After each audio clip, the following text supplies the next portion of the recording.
아궁이는 화력이 강하지만 세밀한 조절이 어렵고 가마솥은 열천도율이 높으니까. 하면 자유롭고도 겁이 없는 내가 어쩌다 이 몸에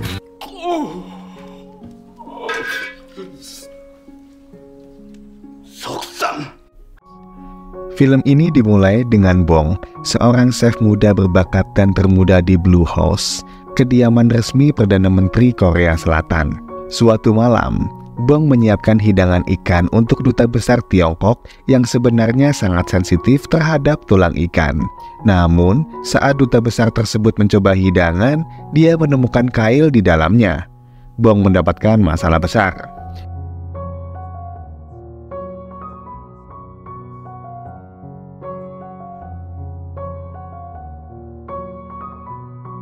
Ketika petugas polisi datang untuk menyelidiki, Bong mencoba melarikan diri tetapi jatuh ke dalam kolam dan pingsan.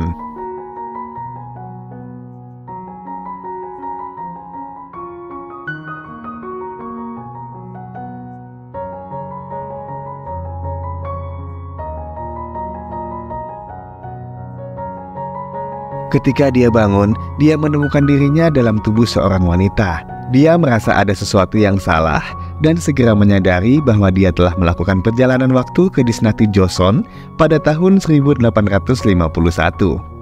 Lebih jauh lagi, dia sekarang berada dalam tubuh Kim So-young, seorang bangsawan kerajaan yang dijadwalkan untuk menikah dengan Raja Choizang menjadi ratu. Bong mencoba kembali ke masa sekarang dengan berencana melompat ke dalam danau, tetapi rencananya gagal ketika danau tersebut dikeringkan. Meski demikian, dia masih percaya bahwa air adalah jawabannya. Dia mencoba membenamkan dirinya ke dalam sumber air apapun yang dia temukan.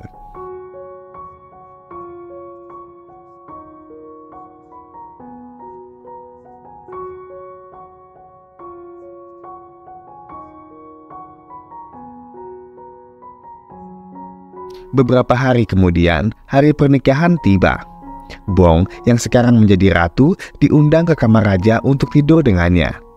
Dia merasa ngeri dengan pemikiran itu dan menawari raja alkohol dengan harapan dia akan pingsan. Bong, seorang chef muda berbakat, merasa lega saat raja tertidur lelap. Keesokan harinya, dia bangun dengan mabuk dan merasa jijik dengan makanan yang disajikan.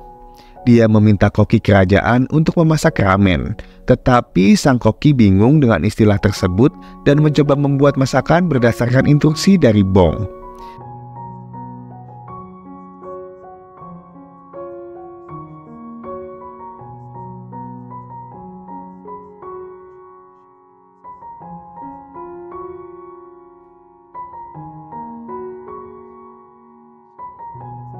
Meski mencoba beberapa kali, Bong tidak puas dengan hasilnya dan memutuskan untuk memasak sendiri. Bong memasuki dapur kerajaan dan mulai memotong sayuran dengan cepat dan presisi, membuat para pelayan terkejut.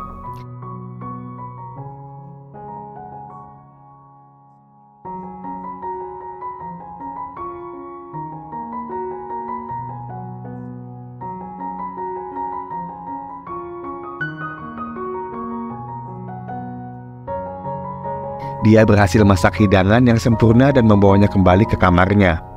Sang koki yang merasa iri dengan kemampuan memasak Bong mencoba sisa makanan dan terkejut dengan rasanya yang sangat enak.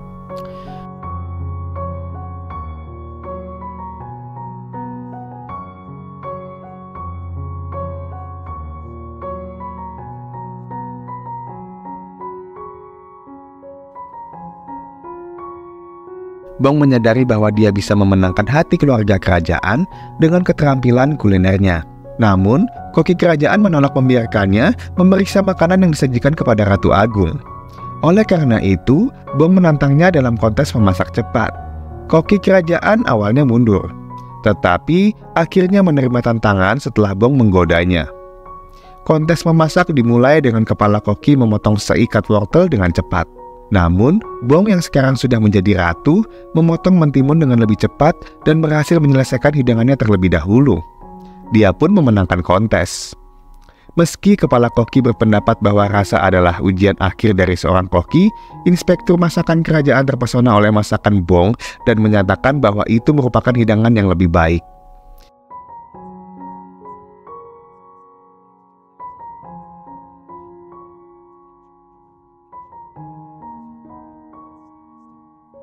Bong sekarang mengendalikan dapur kerajaan, memutuskan untuk membuat makanan dengan tekstur lembut untuk Ratu Agung yang baru-baru ini sakit gigi.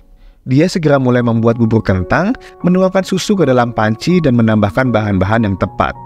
Setelah menambahkan kentang, dia menyajikan makan malam dengan sedikit topping tepung untuk presentasi yang kohesif. Namun, Ratu Agung menyoroti bahwa hidangannya tidak sempurna karena tiba dalam keadaan dingin.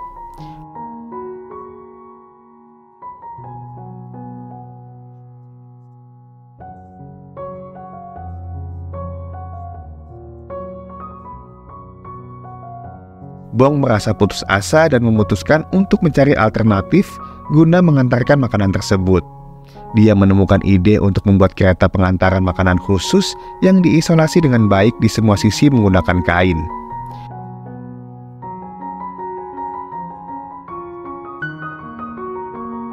Para insinyur kerajaan membuat kereta tersebut dan Bong mulai mengirimkan makanan lezat menggunakan alat yang baru dirancang itu.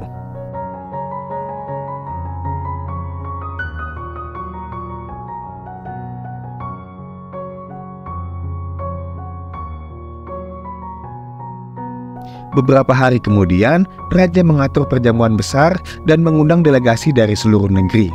Sayangnya, para juru masak jatuh sakit pada hari perjamuan dan dapur kerajaan kekurangan staf. Bong memutuskan untuk membantu dan menyamar sebagai seorang pria untuk menyelinap keluar dari perjamuan dan memasuki dapur. Dengan bahan-bahan yang hampir habis, Bong tidak punya pilihan selain berkreasi dan menyiapkan hidangan kentang yang sederhana namun unik.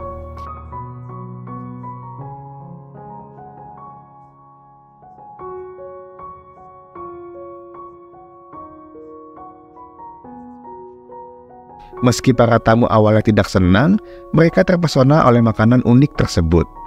Bong menciptakan makanan cepat saji yang disukai oleh para tamu.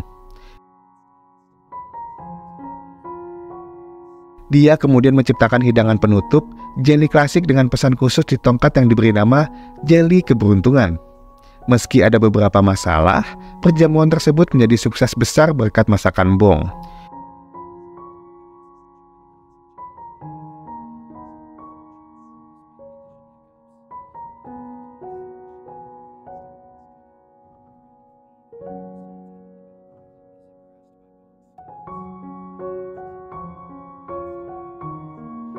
Ratu Agung yang terkesan dengan keterampilan Bong memenuhi permintaannya untuk mengisi ulang air danau. Meski prosesnya lambat dan sulit, Bong menemukan metode baru untuk mempercepat pekerjaan.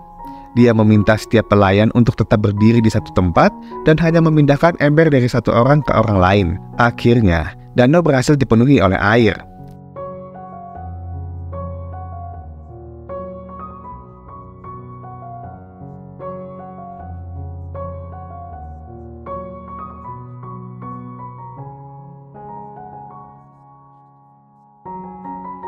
Namun, kegembiraan Bong berakhir ketika dia terbangun di rumah sakit dan menemukan dirinya dikejar oleh petugas. Dia mencoba melarikan diri dan berakhir di perpustakaan umum.